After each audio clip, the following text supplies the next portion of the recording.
ассалому алайкум бинандагони гиромӣ, барномаи иттилоотии ахборҳои телевизиони тоҷикистон мустақиман манзуратон мегардонем. Дар студия Наргиз Шарифзода. таҳкими робитаҳои нақлиётӣ бо дигар давлатҳо дар меҳвари таваҷҷӯҳи ҳукумати ҷумҳурии Тоҷикистон қарор дорад. Дар шаҳри Душанбе бо иштироки сарвазири ҷумҳурии Тоҷикистон Қоҳир Расулзода, намояндагони давлатҳо, созмонҳои байналмилалӣ, шарикони рушд конфронси байналмилалӣ оғоз гардид.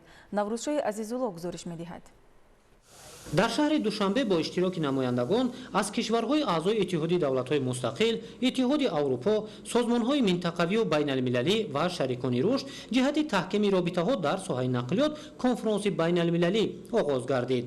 дар қисмати ифтитоҳии чорабинӣ сарвазири ҷумҳурии Тоҷикистон Қоҳир Расулзода доир шудани тадбири муҳимро барои таҳкими робитаҳо дар соҳаи нақлиёт муҳим арзёбӣ карда, таҳкими ҳамкориҳоро дар ин соҳа барои ҳамаи давлатҳо муфид донистанд. амалишавии ҳадафҳои ҳукумати ҷумҳурии Тоҷикистон ҷиҳати баровардани мамлакат аз бомбасти коммуникатсионӣ ва дар ҳамин замина бунёди роҳу пул ва нақбҳо дар солҳои истиқлоли давлатӣ имкон фароҳам овард, ки рафтуомади нақлиёт дар 4 фасли сол таъмин шавад ва қаламрави Тоҷикистон ҳамчун транзит бештар истифода гардад. ҳадафи асосии конфронси байналмилалӣ ба истифодаи пурраи имкониятҳои давлатҳо барои таҳкими робитаҳо дар соҳаи нақлиёт ва зиёд кардани боркашонӣ равона карда шудааст. дар маҷмӯъ дар конфронси байналмилалӣ таҳти унвони роҳ ба сӯи Тяншон 300 намоянда аз Озарбойҷон, Арманистон, Гурҷистон, Ҳиндустон, Эрон, Қазоқистон, Қирғизистон, Покистон, Туркия, Туркманистон, Чин, Русия, Созмони Милали Муттаҳид, Созмони ҳамкориҳои Шанхай, Маркази байналмилалии дипломатияи нақлиётӣ, намояндагони бахши хусусӣ ва шарикони рушд иштирок намуданд. муҳтавои асосии конфронс фарогири иҷрои нишондодҳои созишнома байни ҳукуматҳои кишварҳои узви созмони ҳамкории Шанхай дар бораи фароҳам овардани шароити мусоид барои ҳамлу нақли байналмилалии автомобилӣ ва инчунин таъмини татбиқи созишнома дар бораи таҳкими ҳамкорӣ дар соҳаи нақлиёти заминии давлатҳои Осиёи марказӣ буд. имрӯз тавассути қаламрави Тоҷикистон молу коло аз як қида ба қидаи дигари олам интиқол дода мешавад, ки ҳамаи ин натиҷаи татбиқи ҳадафҳои ҳукумати мамлакат баромадан аз бомбасти коммуникатсионӣ ва дастоварди истиқлоли давлатӣ мебошад. дар доираи конфронс ҳолат ва дурнамои рушди долонҳои байни минтақавии нақлиётӣ ва ҳамлу нақли мултимоделӣ, рушди инфрасохтори роҳу нақлиёт барои беҳтар кардани бехатарии ҳаракат дар роҳ, равнақи робитаҳои нақлиётии давлатҳое ки ба баҳр роҳ надоранд бо бандарҳои баҳрии Осиё баррасӣ шуд. беҳтаркунии имконият, истифодаи бештари шароити мавҷуда ва таҳкими робитаҳо дар соҳаи нақлиёт байни қидаҳои олам аз ҳадафи асосии ин конфронси байналмилалӣ дар шаҳри Душанбе бо иштироки ҳайатҳои давлатҳо, намояндагони созмонҳои байналмилалию минтақавӣ ва шарикони рушд арзёбӣ мешавад. Наврӯзшоҳи Азизулло, Фарҳоди Воқсе, мақсади мақсад ахбор. мабдаи камоли волои инсонӣ ва маънии ҳастӣ дар муҳаббат ба ватан модар аст. тамоми арзишҳои дигар чун ақлу хират, ҷавонмардӣ, нексириштӣ пеш аз ҳама манша мегирад аз муҳаббат ба ватан. ҷонбахшу нерӯдиҳандаи он бошад сулҳу оромӣ ва истиқлоли давлатист. аз ин рӯ манзалату пойдории сулҳусубот ва истиқлоли давлатӣ барои ҳар як давлату мардуми он дар мадди аввал меистад. гузориши Манучер Ализода. имрӯз мо дар фазои комили амну субот умр ба сар мебариму ифтихор аз гузашта мекунему ва бо нақшаҳои созандаи фардо зиндагӣ дорем. аммо расо 33 сол қабл ҳамин шабу рӯз вазъият дар мамлакат ба ҳадди ногуфтанӣ мушкилу ҳассос буд. дар ҷои фаровоние ки имрӯз мо дорем, он вақт буҳрони маводи ғизоӣ, ҷои тартиботу қонуният, нооромиву таъмин нагардидани талаботи қонун, ҷои муассисаҳои муосири тиббӣ, набудани ҳатто маводи оддитарини тиббӣ ва ҳамин тавр дар ҳама соҳаҳо дар қиёс ба имрӯз бесару сомонӣ дида мешуд. аввалин қадам ин барпо намудани сулҳу оромӣ буд ки ҷаноби олӣ муҳтарам Эмомалӣ Раҳмон дур аз андешаи ҳифзи ҷони худ ба барқарорсозиву пойдории сулҳ фаъолияти шабонарӯзиро оғоз карданд. ба ин тавру тарз ба даст овардани сулҳи ба ҷон қиммат ва деринтизор дар сурате муяссар мешавад ки агар дастандаркори он худ сиёсатмадори сатҳи олӣ бошад. далели ин гуфта бошад натиҷаҳои ба даст омадааст. яъне президенти мамлакат муҳтарам Эмомалӣ Раҳмон аз нигоҳи сиёсӣ бисёр дурандешона ва саривақтӣ амал кардаанду мекунанд. яке аз дастовардҳои бузурги даврони истиқлолият ин воқеан муяссар шудан ба низоми бисёр солим ва муассири давлатдории миллӣ мебошад ки натиҷаҳояш сарҷамъ сохтани миллати тоҷик, ҳифз намудани тамомияти арзии кишвар, таъмини сулҳу субот, амнияти сиёсӣ дар саросари кишвар мебошад. ба ҳамин қатор метавон ки ҷойгоҳи махсус додан ба забони тоҷикӣ ҳамчун забони давлатӣ метавон мисол овард. Дар саргаҳ, дар асос, дар мабдаи ин дастовардҳои бузурги миллии мо дар замони истиқлолият мактаби бузурги сулҳофарини пешвои миллат, асосгузори сулҳу ваҳдати миллӣ, президенти ҷумҳурии Тоҷикистон муҳтарам Эмомалӣ Раҳмон меистад. ин ҳама дастовардҳо ҳамагӣ қатрае аз баҳр аст. 33 сол қабл ин ҳамаро мардуми Тоҷикистон ки он вақт қариб умеди ба оянда надошт орзу мекарду бас. бо заҳматҳои сангин, бедорхобиҳо, гоҳи дур аз ватан, гоҳи дар ватану вале аз ҷон гузаштанҳо. аммо чун мароми пешвои миллат на наҷоти ҷони худ балки сарсабзиву наҷоти миллати тоҷик буд, мо ба ин рӯзҳои сабз расидем. раванди ободонӣ дар масири солҳои истиқлоли давлатӣ дар тамоми самтҳо дар ҷумҳурӣ ба таври воқеӣ ва аёниянд. бунёду таҳкими сулҳу собот ва амният, инфрасохтури зарурӣ, корхонаҳо, муассисаҳои таълимӣ, беморхонаҳо, роҳҳо, пулҳо, болоравии сатҳи зиндагии мардум ва садҳо раванду паҳлуҳои дигар.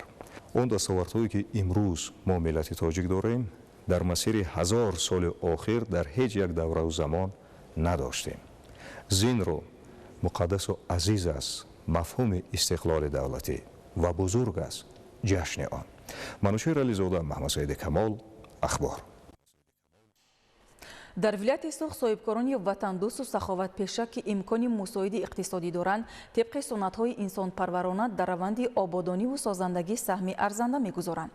аз ҷумла чандин нафар сокинони ноҳияҳои Спитамен ва Ашт бо мақсади самгузорӣ дар ободии маҳал маблағҳои барои сафари ҳаҷ пасандозкардаи худро дар таъмиру навсозии роҳу кӯчаҳо сарф намуданд. тафсилоти бештар дар гузориши Абдуваҳобӣ Абдусаттор. дар шаҳру ноҳияҳои вилояти сух тадбирҳои ободонию созандагӣ вусъат ёфта ҷиҳати саҳмгузорӣ дар ин раванд соҳибкорон, аҳолӣ ва шахсони саховатпешаю хайрхоҳ иқдомҳои назаррасу шоистаро амалӣ менамоянд ки дар ин радиф асфалтпӯш намудани роҳҳои дохилии кӯчаю маҳаллаҳо асоси корҳои хайру савобро ташкил медиҳад. ин тадбири муҳим асосан дар вилоят аз ҷониби нафароне амалӣ карда мешавад ки қаблан нияти сафари ҳаҷ доштанд. бо дарки он ки саҳмгузорӣ дар ободонии диёр савоби бештар дорад, даҳҳо нафар сокинони худогоҳу хештаншинос корҳои хайру савобро ба хотири беҳдошти рӯзгори сокинони деҳот иҷро мекунанд.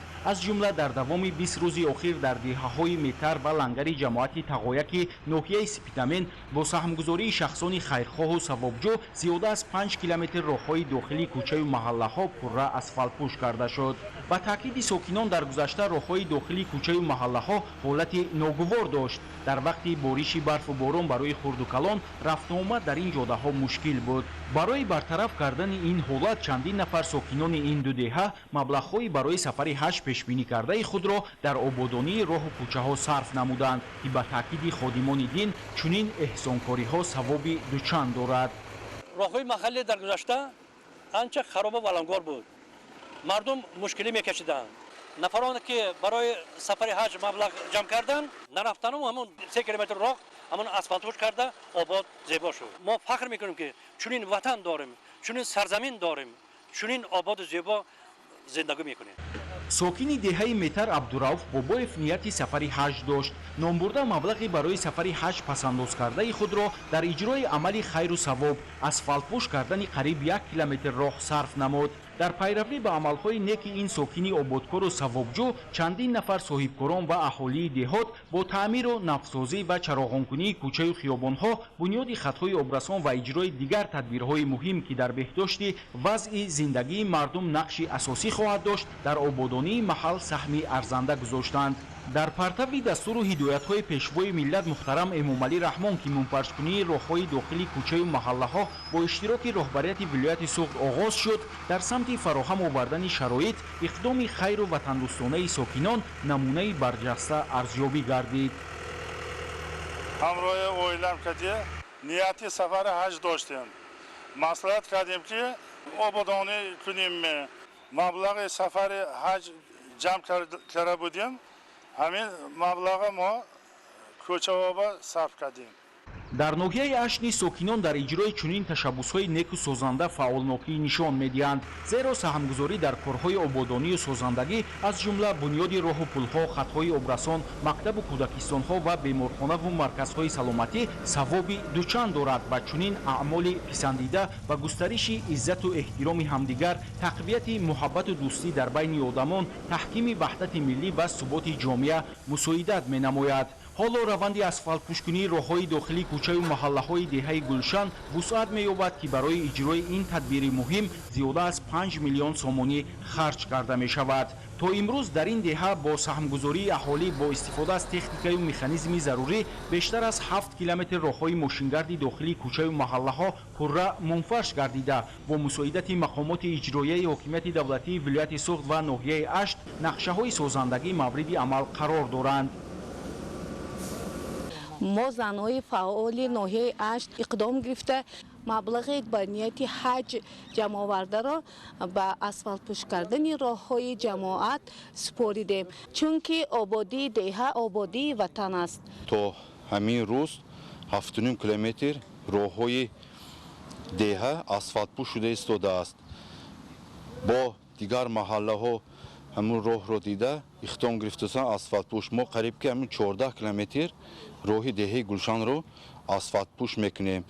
ин иқтидоми неки тамоми аҳолии мардуми Гулшан мебошад ва хусусан маблағҳое ки ба ҳаҷ ҷамъ карданд ба маҳаллаҳо сарф карда истодаанд. таъкид гардид, ки то моҳи сентябри соли равон дар 5 ҷамоати деҳоти ноҳияи Ашт бо саҳмгузории соҳибкорон, сокинон ва шахсони саховатпешаю хайрхоҳ зиёда аз 30 километр роҳҳои мошингард пурра асфалтпӯш ва ҷиҳати беҳтар гардидани сатҳу сифати таълиму тарбия дар назди муассисаҳои таълимӣ 84 синфхонаи иловагӣ бунёд карда мешавад. абдуваҳоби абдусаттор, Дилшод Юсуфӣ, Илёс Бобоҷон, вилояти Суғд, ахбор.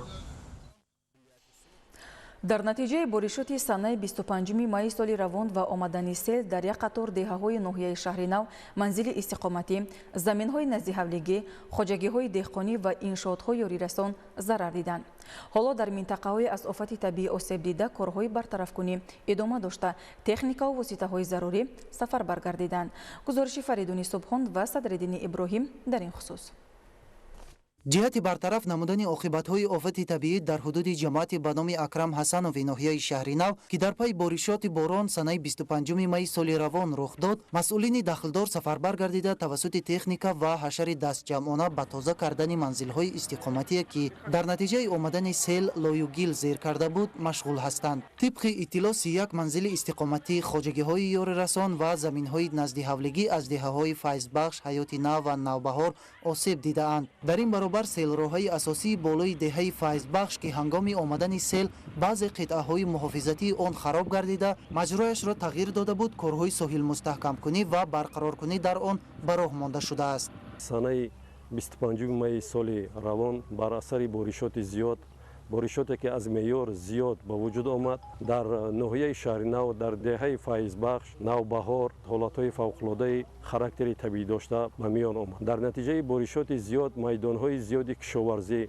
хоҷагиҳои ёрирасон, бинову иншоотҳои ёрирасони аҳолӣ, роҳҳои мошингар, пулҳо хароб гардиданд. ҳамзамон дар натиҷаи офати табиӣ заминҳои хоҷагиҳои деҳқонӣ хароб гардида, дар баъзе минтақаҳо зироатҳои киштшударо аз байн бурд. айни ҳол ниҳодҳои дахлдор бо хоҷагидорон корҳои барқароркуниро оғоз намуда, ба қайдгирии хисороти расида ба заминҳои киштшуда идома дорад. инчунин як пули мошингузар дар деҳаи Бӯстон қисман зарар дида, ҷиҳати саривақт бартараф намудани он тадбирҳои зарурӣ андешида мешаванд. дар 2 рӯзи фаъолият ба тамоми ҳайати шахсӣ бо оби ошомиданӣ, нерӯи барқ, гузаргоҳҳо ва имрӯз дида истода, ки тавассути технику таҷҳизотҳои кумитаи ҳолатҳои фавқулода ҳамаи он селраҳҳое ки монеаи ин сел шуда буданд, аллакай аз сари нав боз тоза карда шуда истодааст, ки дар оянда чунин ҳолатҳо рух надиҳад. бояд зикр намуд, ки то имрӯз ба сокинони аз офати табиӣ зарар дида кӯмакҳои саривақтӣ расонида шуда, барои таъмин намудани онҳо бо лавозимоти зарурӣ тадбирандешӣ намуда истодаанд. ҷиҳати пешгирӣ намудан аз сар задани бемориҳои сироятӣ корҳои безараргардонӣ низ ҷараён доранд. айни замон комиссияи ҳолатҳои фавқулода дар ҳамаи минтақаҳои аз офати табиӣ осебдида корҳои бартарафсозиро вусъат бахшида якҷо бо кормандони иdoravу ташкилотҳо ва сокинони деҳаҳои атроф ба тоза кардани ҷӯйборҳои аз лой пуршуда ва ҳавлиҳои истиқоматӣ фаъолият мебаранд ва ҷиҳати зудтар ба маҷрои пештара баргардонидани зиндагии мардум ҳамкорӣ намуда истодаанд. дар муассисаҳои таълимии шаҳри ваҳдат бо мақсади дар рӯҳияи хештаншиносию худогоҳӣ ва гиромидошти арзишҳои миллию давлатӣ тарбия намудани ҷавонону наврасон пайваста чорабиниҳои маърифатӣ роҳандозӣ карда мешавад. гузориши маҳмадалӣ абдукарим ва шаҳбоз ғуломзода дар ин хусус. раванди таълиму тарбия дар муассисаҳои таҳсилоти миёнаи умумии раёсати маорифи шаҳри ваҳдат имконият медиҳад ки насли наврас дар баробари азбар намудани илму дониш ҳамчунин дар рӯҳияи ватандӯстию хештаншиносӣ ва гиромӣ доштани арзишҳои волои миллӣ ба камол расанд. бо ин мақсад дар ҳамаи зинаҳои таҳсилоти муассисаҳои таълимии раёсати маорифи шаҳри ваҳдат тибқи нақша машғулиятҳои ҷолибу шавқовар гузаронида мешавад ки дар замири хонандагон дар баробари парваридани меҳру муҳаббат ба ватан ва ҳифзи музаффариятҳои даврони соҳибистиқлолии мамлакат хотирмон боқӣ мемонад. зеро хонандагон бо доиру баргузор намудани чорабиниҳои ватандӯстона омодагии хуб гирифта кӯшиш менамоянд ки барои дар сатҳи баланд баргузор намудани чунин машғулиятҳои шавқовар саҳми арзанда гузоранд. дар муассисаи таҳсилоти миёнаи умумии рақами 6 шаҳри ваҳдат чунин машғулиятҳои шавқовару ҳадафманд аз ҷониби омӯзгорони собиқадор бо ҷалби хонандагони фаъоли муассиса пайваста гузаронида мешавад.